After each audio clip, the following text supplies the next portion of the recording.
71 সালের পর থেকে আজ পর্যন্ত কোনো পলিটিশিয়ান কেউ এসে চনপাড়ায় আপনাদের মাঝখানে কোনো সমাবেশ করে নাই।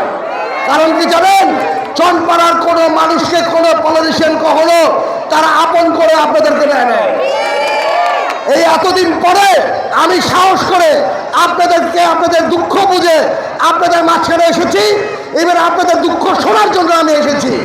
ইনশাল্লাহ আমি কথা দিয়ে যাই, চনপাড়ার যেই জায়গাটাকে নিয়ে তারা যেই সমস্যাটা করছে, তারা যেই জায়গাটাকে নিয়ে সরকার এতদিন ধরে আটকিয়ে রেখেছে, এই জায়গাটা যাতে আপনারা পান এর জন্য আমি সর্বোচ্চ ইনশাল্লাহ চেষ্টা করব।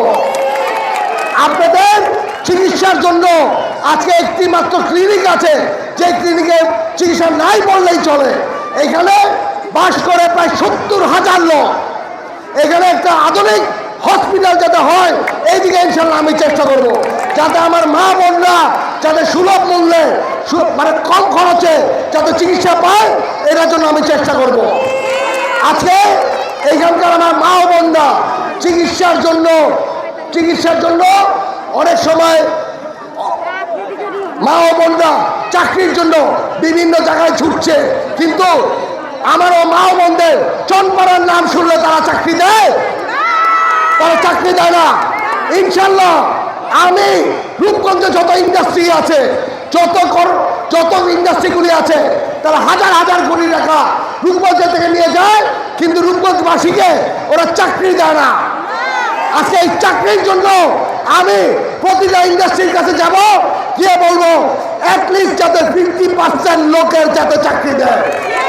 রূপগঞ্জের মানুষের ঘরে যদি বাতি চলে, তাহলে আপনার ইন্ডাস্ট্রির বাতি চলবে।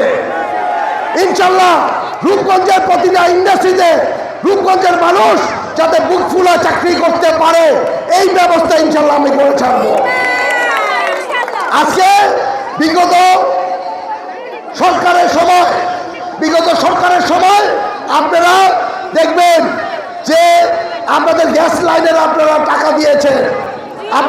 দিয়েছেন বৈধ গ্যাস লাইনের জন্য, কিন্তু ছাত্রলীগ যুবলীগের কিছু সন্ত্রাসীরা এই গ্যাস লাইন দিয়েছে, কিন্তু ওরা বৈধ দেয় নাই। এটা কি আপনাদের ফল?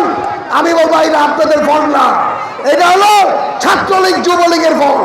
আপনারা আওয়ামী লীগের যেই ইন্ডাস্ট্রিগুলি আছে তাদের বাসার গ্যাস লাইন আপনারা কেটে দেন, আমার মা বোনের গ্যাস লাইন আপনাদের দিতে হবে। কারণ এই ফল করেছেন আপনারা, শেষেরও তো আমার মা বোনরা দেবে না। আপনাদের বাসার গ্যাস লাইন কামিয়ে দেওয়া হবে, আমার মা বোনদের গ্যাস লাইন যদি ঠিক করে না আসে। আজকে আমাদের দেশটায় তারেক রহমান সাহেব একটি 31 দফা নামে একটি কিভাবে দেশ চলবে একটি সুন্দর একটি মানুষের সামনে উপস্থাপন করেছে। 31 দফায় আছে আমার মা ও বোনরা বাসায় বসে থাকলেও তাদের যাতে খাত খরচের জন্য যাতে টাকা পায়, এই ব্যবস্থাটা করা আছে। ওইখানে আছে আপনি যদি বাসায় থাকেনও, আপনি যদি আপনার সংসারও চালান, তাহলে আপনারা বাসায় বসেও অ্যাটলিস্ট 10,000 টাকা করেও পাবেন। ইনশাল্লাহ এই টাকাটা আমি চেষ্টা করব চনপাড়ার মানুষ যাতে বেশি পায়, ইনশাল্লাহ আমি এই চেষ্টাটা করব।